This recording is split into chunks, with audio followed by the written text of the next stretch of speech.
Let's separate noise from reality. Welcome to Anywho. If you're here, you've probably felt it.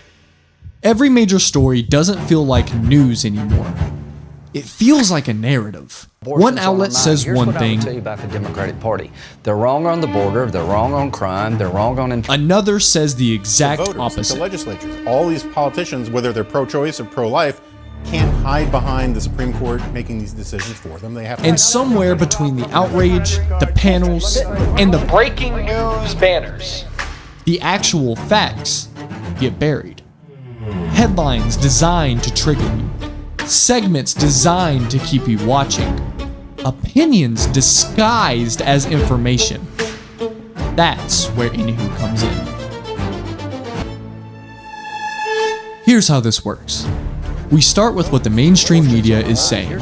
You already know it. The headlines, the framing, the viral clips. Then we slow it down. We pull the receipts. We check the context. We don't just assume, we clarify.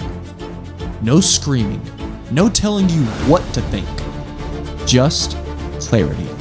But we're not stopping at breakdowns. Anywho hosts live debate nights, bringing people from different political viewpoints all into the same room. Republicans, Democrats, independents, not to shout, not to cancel, but to talk. Arguments will be challenged. Claims will be fact-checked. And the goal here is not to win, it's to understand. Because disagreement doesn't have to mean division. You won't always agree with what you hear here. And honestly, that's the whole point. If you're tired of media games, tired of half-truths, tired of being told that the other side is the enemy, well, you're in the right place. This is Anywho News. Let's get into it.